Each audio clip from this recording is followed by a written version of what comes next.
बहुत दिनों पुरानी बात है। चंपकनगर में एक बहुत बड़ा हरा भरा जंगल था।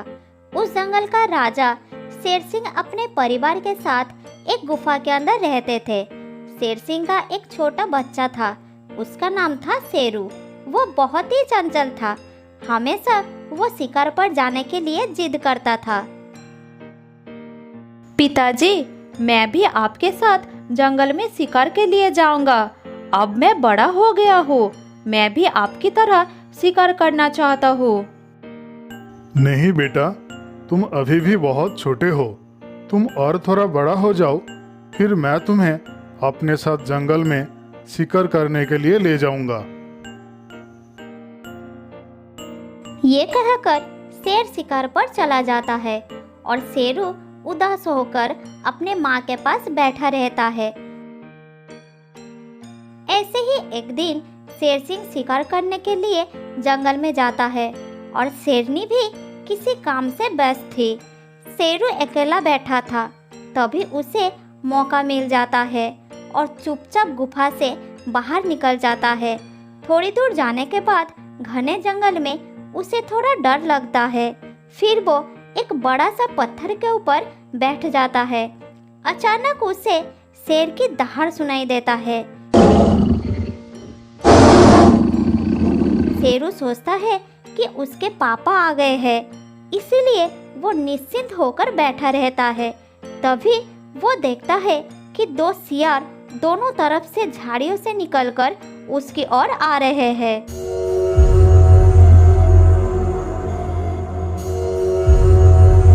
अरे सियार भाई, तुम्हारे आवाज में तो शेर की गर्जना है।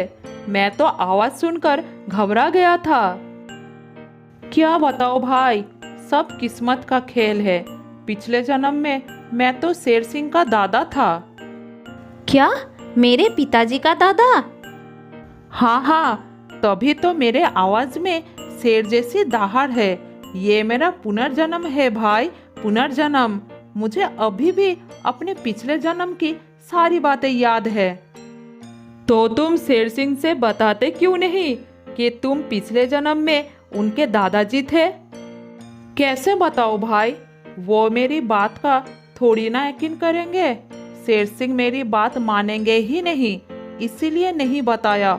और इस बारे में मैंने कभी भी किसी से कुछ नहीं कहा। ये सब सुनकर शेरू बहुत खुश होता है और मन ही मन सोचता है, अरे जंगल में पहले दिन ही मुझे इतने बड़ी खुशखबरी मिली। मैं अभी जाकर अपने पिताजी को ये खुशखबरी सुनाऊंगा। शेर सिंह अपने बच्चे के मुंह से अपने दादा की पुनर्जन्म की बात सुनकर बहुत खुश हो जाता है और सियार को देखते ही उसके पैर छू लेते हैं।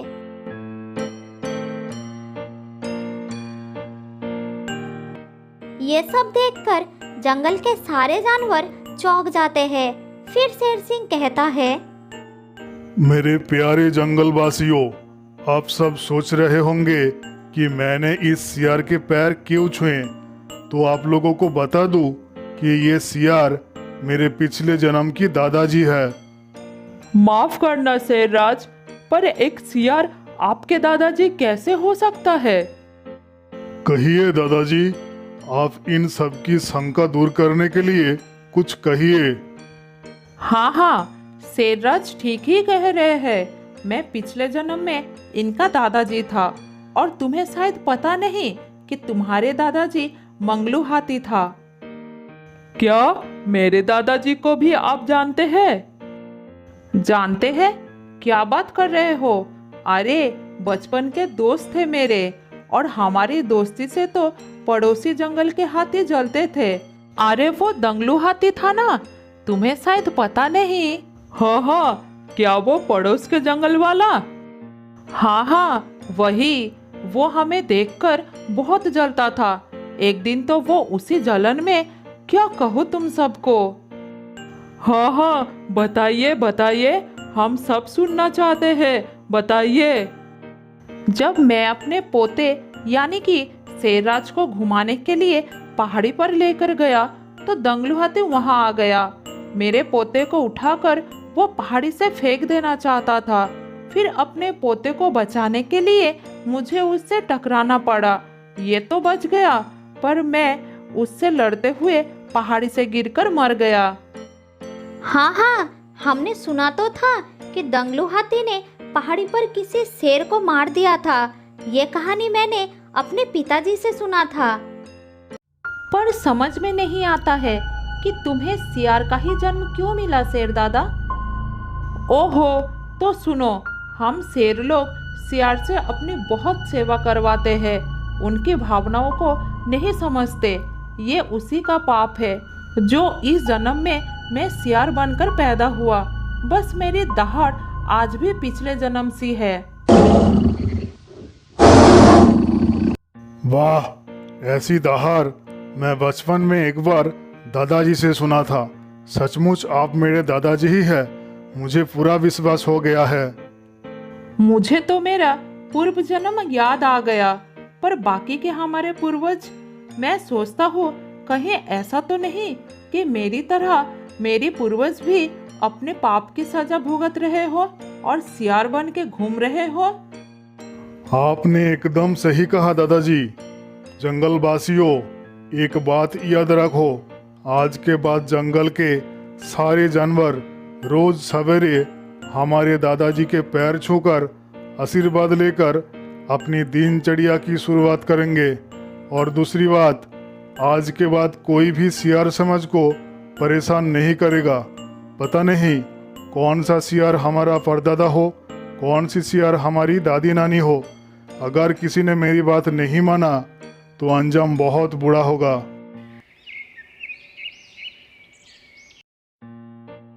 और इसी डर से उस दिन के बाद सभी जानवर सियार को सियार नहीं, शेर दादा कहने लगते हैं। फिर सियार की दादागिरी इतनी बढ़ जाती है कि वो शिकार करके आ रहे भेड़िए से उसका शिकार छीन लेते हैं और जंगल के बाकी सियार के साथ मिलकर दावत उड़ाते हैं। कभी पेड़ पर चढ़कर पक्षियों के ताजे ताजे अंडे और बच्चे भी खा जाते हैं। कभी कभी भैंस के पीठ पर चढ़कर घूमने भी जाते हैं। ये सब देखकर सभी जानवर बहुत परेशान हो जाते हैं कि अब उन्हें क्या करना चाहिए। शेर के डर से कोई कुछ कह नहीं पाते, सब कुछ चुपचाप सहना पड़ता है। एक दिन कुछ जानवर इकट्ठा होकर इस बात को लेकर चर्चा करने लगे। भाइयों, इस तरह तो सारे सियारों की जंगल में राज होता जा रहा है। शेर सिंह से तो शिकायत करके कोई फायदा नहीं, वो हमारे बात सुनेंगे ही नहीं। अब हम क्या करें, कुछ समझ में नहीं आ रहा है। मेरे दिमाग में एक उपाय आया है। हम जाकर सियार दादा से संधि कर लेते हैं कि दादाजी, हम तुम्हारी हर सेवा करेंगे, लेकिन तुम हमें सताओ मत, हम पर दादागिरी मत करो।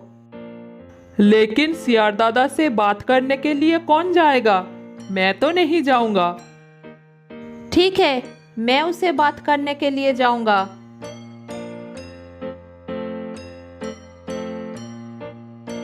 फिर बंदर सियार से बात करने के लिए जाता है। उधर जाकर बंदर कई सियारों को हंसते देखकर झाड़ियों के पीछे छुप जाता है और कान लगाकर सुनता है। एक सियार कह रहा है, वाह भाई, तुम्हारे वजह से तो सारे सियार समाज के मजे हो गए। सब तुम्हें सचमुच शेर राजा का दादाजी समझने लगे। अरे ये मैं क्या सुन रहा हूँ?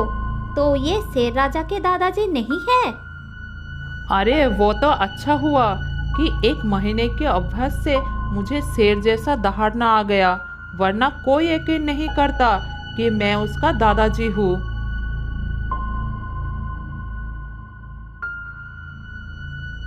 फिर बंदर सभी जानवरों के पास जाकर ये बात बता देता है। उसकी बात सुनकर सभी चौंक जाते हैं।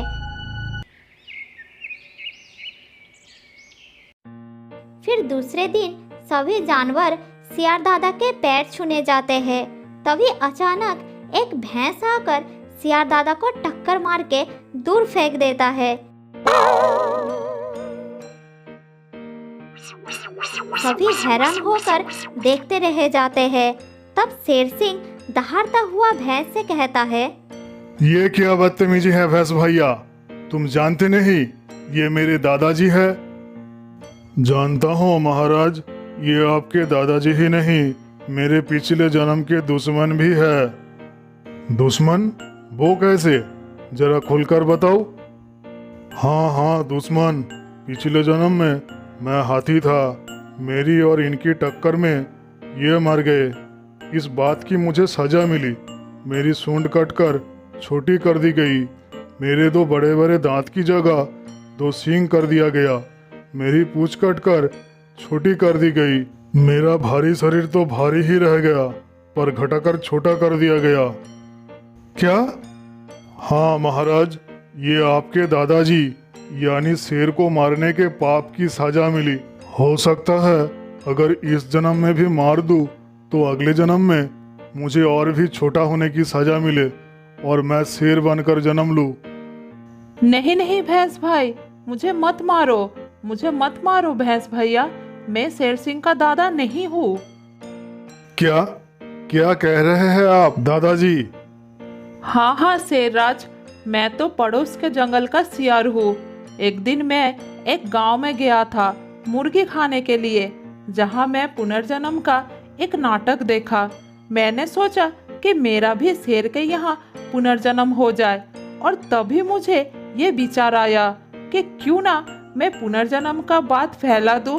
फिर मैंने सारे सियारों से मिलकर ये योजना बनाया और सोचा इस तरह से सारे सियार समाज का भला हो सकता है और मैं भी राजा बन सकता हूँ। सुनकर सभी मान गए और मुझे पता था कि आपका बच्चा ये कहानी सुनेगा तो वो विश्वास कर लेगा। इसीलिए मैं उसके पास बैठकर ये कहानी और एक सियार को सुनाई, क्योंकि मैं जानता था किसी भी कही हुई बात का कोई असर नहीं होता, पर यही बात आपके बेटे से कहलवाई तो आप पर उस बात का असर हुआ। मुझे माफ कर दीजिए भैंस भाई, मैं वो दादा नहीं हूँ जिसकी हत्या का पाप आपको लगा है। मैं भी वो हाथी नहीं हूँ जिसने शेरराज के दादाजी को पहाड़ी से धक्का देकर मार दिया था। मैं तो तुम्हारी सच्चाई सबके सामने लाने के लिए पुनर्जन्म का नाटक किया था। क्या? हाँ, मैं सच कह रहा हूँ। मुझे माफ कर दीजिए शेरराज, आज एक बात मेरी समझ में आ गई है कि झूठ कितनी भी चतुराई से बोलो पर एक दिन सच सामने आ ही जाता है।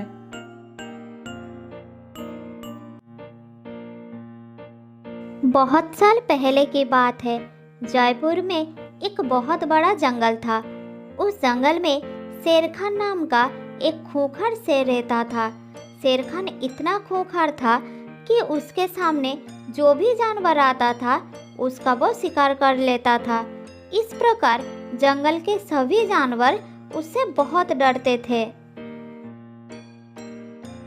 जब शेरखान नदी में पानी पीने जाता था तब वो पानी में मौजूद कछुओं को भी पकड़कर खा जाता था। इसलिए शेरखान पानी पीने के लिए नदी पर आता था तब कछुए झट से पानी में उतर जाते थे और छिप जाते थे। इसके बावजूद जब भी उसे मौका मिलता तब वो कछुए और उनके बच्चों को भी पकड़कर खा लेता था।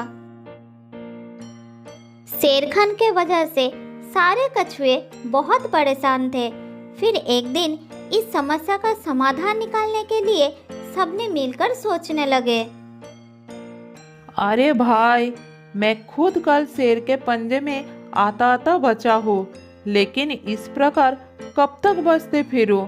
हमें कुछ उपाय निकालना होगा। वो शेर इतना खूंखार है कि हमारे बच्चे को भी नहीं छोड़ रहे हैं वो। तभी तो तुम आज सबको एक जगह पर बुलाया है। कैसे भी हमें इस समस्या से छुटकारा पाना होगा। हम जल के जीव है, यहाँ भी हम सुरक्षित नहीं है। ये तो हम सब भी सोच रहे हैं, पर कैसे छुटकारा पाए, बस यही नहीं सोच पा रहे हैं। मुझे लगता है शेरराज से बात करने के बाद ही छुटकारा पाया जा सकता है। क्या मूर्ख जैसी बात कर रहे हो? शेर से कौन बात करेगा?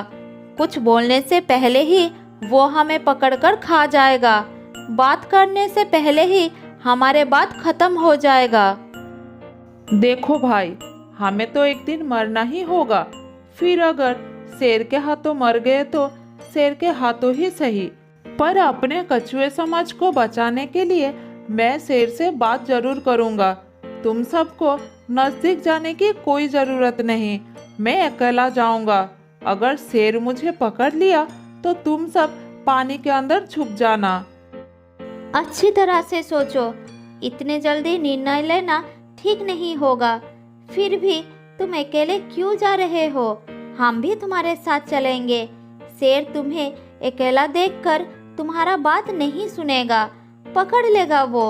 अगर हम साथ रहेंगे तो वो शायद हमारी बात सुन सकता है। नहीं, मैं अकेला जाऊंगा। मैंने फैसला कर लिया है। अगर शेर मेरा बात नहीं माना तो वो मुझे मार सकता है, लेकिन अगर तुम सब मेरे साथ रहोगे तो वो हम सबको मार डालेगा। इससे अच्छा है मैं अकेला ही चला जाऊंगा, जो होगा देखा जाएगा। अगले दिन कछुआ शेर के इंतजार में बैठा रहा। थोड़ी देर बाद शेर आया और उसके बाद सुनते ही भड़क गया। क्या बात करोगे? हाँ, क्या बात करोगे? तुम मुझे समझाओगे मुझे किसका शिकार करना है और किसका नहीं? ये तुम मुझे समझाओगे? मैं राजा हूँ इस जंगल का। मुझसे आंख मिलाने की हिम्मत नहीं है किसी में, और तुम मुझसे जबान लड़ाने आए हो। नहीं नहीं शेरराज, मैं तो ये कह रहा था कि आपके डर से हमारे बच्चे ठीक से तैरना नहीं सीख पा रहे हैं।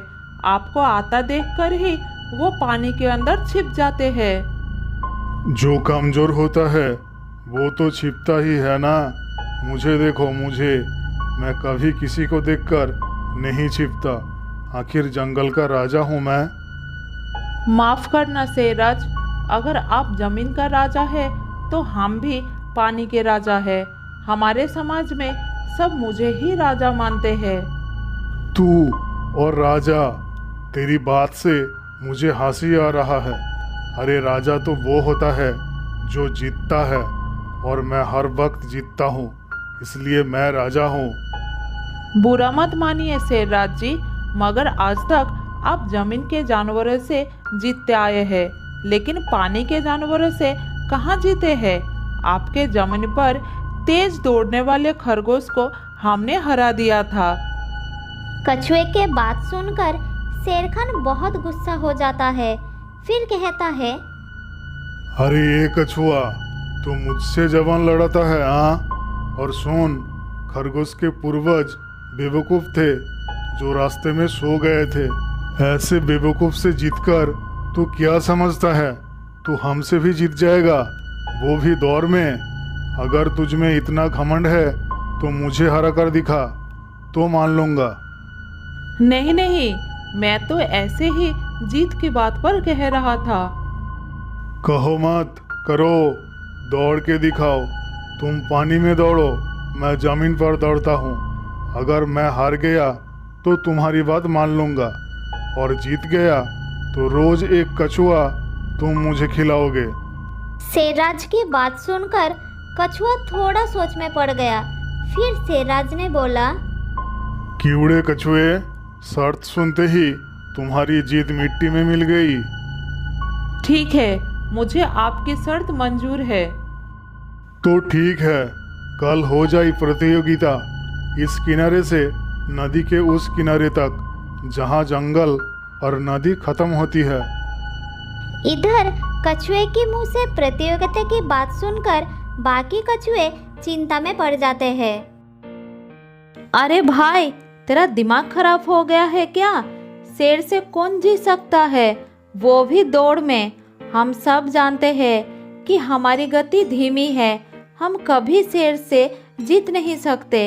ये खुद मरेगा और हम सबको मरवाएगा। हाँ हाँ, तूने ये शर्त मानी क्यों?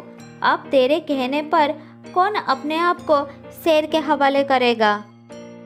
वो सब तुम मेरे ऊपर छोड़ दो, क्योंकि शर्त हारते ही सबसे पहले मैं ही शेर का निवाला बनूंगा। बाद में तुम सब शर्त तोड़ देना कि हमें तो उसने कुछ कहा ही नहीं था, पर एक बार दौड़ की कोशिश तो करे, जीत गया तो सब बच जाएंगे। अरे भाई, अगर पता ही है कि हार जाएंगे तो कोशिश क्यों करें? अरे भाई, बिना मुकाबला किए ही हार मान लेना कहाँ की समझदारी है। लेकिन हम मुकाबला कैसे करें? शेर से कौन जीत सकता है? यही बात तो हमारे पूर्वजों ने खरगोश के बारे में भी कहा था कि खरगोश से कौन जीत सकता है, पर जीत तो हो ही गई ना। अरे वो खरगोश सो गया था इसलिए जीत गया था, लेकिन अब तो शेरराज नहीं सोएंगे तो फिर हम जीतेंगे कैसे? मेरे पास एक उपाय है, तुम सब ध्यान देकर सुनो। हम सब कछुए पानी के बाहर सर निकालेंगे तो हम सब एक जैसा ही दिखेंगे। पहचान में नहीं आएगा कि पानी के ऊपर सर निकालने वाला मैं हूँ या तुम हो या फिर कोई और। लेकिन सर निकालने से क्या होगा, जरा खुलकर बताओ। ठीक है, ध्यान से सुनो। शेर हमारी नदी के किनारे से दौड़ेगा और हम नदी में। हम थोड़ी थोड़ी दूर के अंतर में नदी में छिप जाएंगे। जैसे ही शेर एक जगह से आगे जाएगा, वहाँ छिपा कछुआ अपना सर पानी के ऊपर लाएगा। शेर देखते ही चौंक जाएगा कि मैं पानी में दौड़ता हुआ उसके साथ ही चल रहा हूँ। वो और तेज दौड़ेगा। कुछ आगे जाकर तुम छिपे रहना और अपना सर बाहर निकालना। शेर समझेगा वो मैं हूँ, मैं उसके साथ ही दौड़ रहा हूँ। ये देखकर वो और भी घबरा जाएगा। फिर दौड़ता हुआ वो अंत तक पहुँचेगा तो वहाँ मैं पहले से ही खड़ा रहूँगा। वो मुझे वहाँ खड़ा देखकर सोचेगा कि मैं मुकाबला जीत गया। वो हार जाएगा और हम उसके सामने अपनी शर्त रख देंगे कि आज के बाद वो किसी भी कछुए को अपना शिकार नहीं बनाएगा। ये बात सबको बहुत अच्छी लगती है। फिर दूसरे दिन शेर और कछुआ नदी किनारे प्रतियोगिता के लिए तैयार थे। खरगोश नदी किनारे प्रतियोगिता शुरू करने के लिए तैयार है। तब खरगोश शेर से कहता है, शेरराज, हमारे पूर्वजों ने कछुए से दौड़ में हार गए थे और हमारी सम्मान मिट्टी में मिला दिए थे। आप उसकी इज्जत बचा लेना। कुछ भी हो जाए, सोना मत। तुम चिंता मत करो खरगोश भाई, ये छोटा सा कछुआ मेरे सामने टिक नहीं पाएगा। ठीक है, मुकाबला शुरू करते हैं। 1, 2, 3।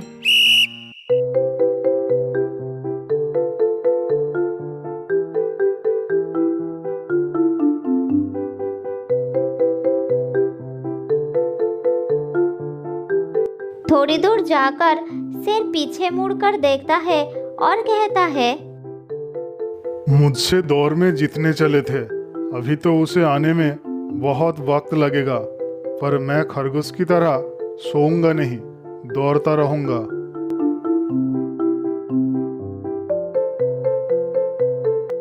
ये कहकर शेर दौड़ने लगा, लेकिन कुछ दूर जाने के बाद उसे अपने पास ही कछुआ दिखाई दिया। अरे, ये तो यहाँ तक भी आ गया। मैंने अपने आप से बात करने में थोड़ा समय लगा दिया था, अब समय नष्ट नहीं करूंगा। ये कहकर शेरराज फिर दौड़ते हैं। अब तो कछुआ पक्का दूर रह गया होगा। अरे ये क्या, इतनी जल्दी यहाँ भी पहुँच गया। ये कहकर शेर फिर से दौड़ने लगे, लेकिन कुछ दूर जाने के बाद फिर रुक गए, क्योंकि कछुआ उनके पास ही दौड़ रहा था। अरे, मेरे साथ साथ ये भी यहाँ तक पहुँच गया। इस छोटे से कछुए की गति मेरे जैसे कैसे हो सकता है?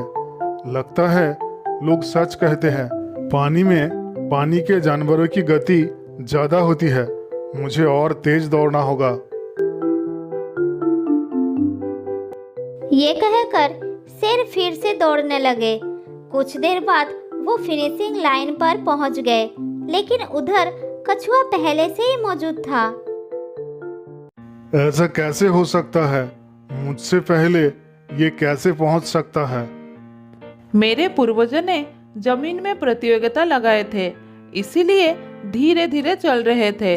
पर मैं तो पानी में था और पानी में हमारी दौड़ने की गति बढ़ जाती है, तो मैं शर्त जीत गया हूँ।